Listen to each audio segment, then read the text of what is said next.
Okay mga katropa, dito tayo sa Giginto, Bulacan. Mag-i-install tayo ng submersible pump and motor. Bagong deploy yan. Ngayon pa lang natin malalagyan ng motor to, hindi pa nagagamit.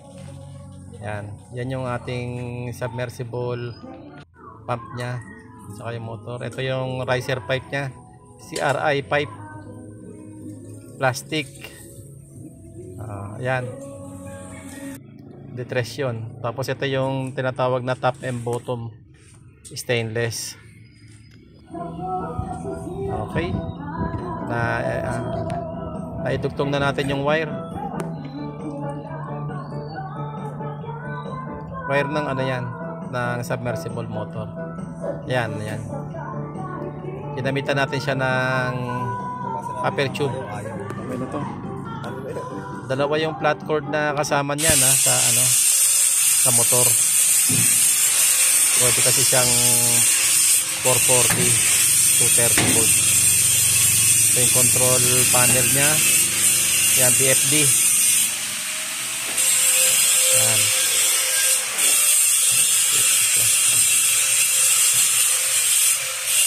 Timer yan, timer.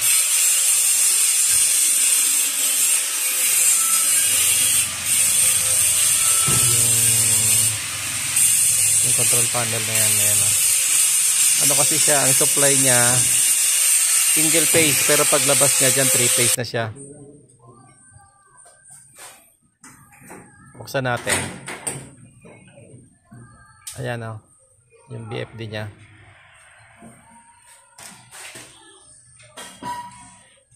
Ayan nga pala yung kanina nasabi ko, timer, hindi po. Ano po yan? Under and over voltage regulator. Ayan, yung may dalawang pihitan.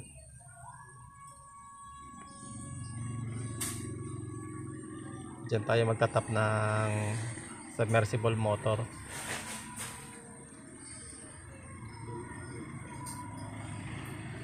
Delta. Ayan. Single phase lang ang supply, pero paglabas 3 phase na siya. 230 volts. Ayan 15 horsepower.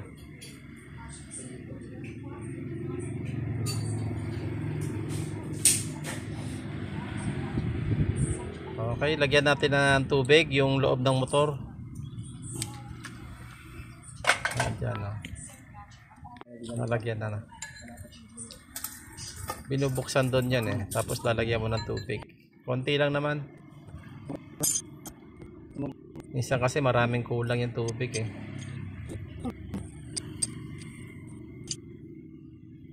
Ayan. Tatapat natin yung pump and motor, yung spline nya. Kung minsan ayaw magtapat inaangat tapos iikutin lang. Okay, higpitan na natin. Ayan na siya, naka-couple na siya. Higpitan na lang yung tornilyo nya. Yan yung submersible flat cable, CRI, made in India. Okay,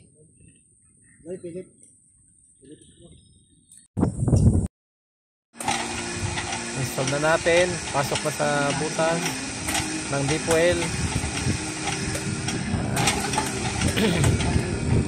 Naiksi yung nipple ng top and bottom tinaliman lang namin Hawak ka muna niya, tutulak lang namin yung naidugtong na yung riser pipe na plastic, detress size niya. Okay, natalian na.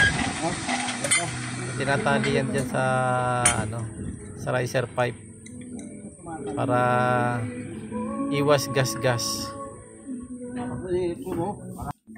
Minsan kasi sumasayad sa casing, pagka hindi nakatali, nasusugatan, doble trabaho ka, magbubunot ka na naman. Ayun yung mga riser pipe natin. Pitan na.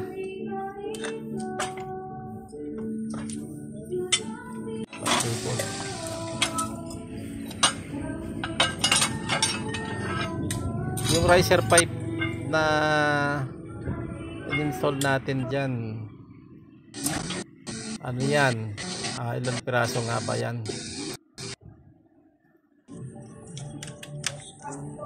36 pieces.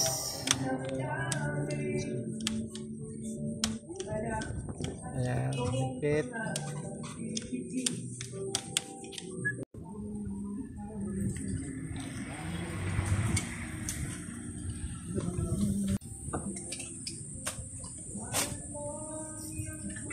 Mga katropa natin,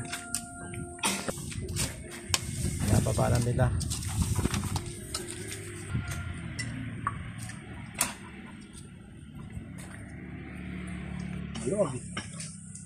Okay, senior cut na natin. Naibaba na lahat yung riser pipe. Nilagay na natin yung stainless sa itaas, tsaka yung T. Bibit-bitin na para matanggal yung elevator clamp. Tapos ibababa na siya. Ilalapat na yung plate, well seal. Iba tawag, may plate, well seal. Yung bilog na plancha na yan, parang stopper siya. Ayan, nailapat na. Okay,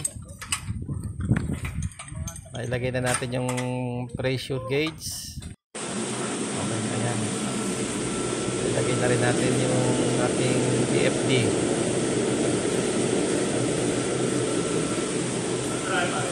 Nakasetting na yan.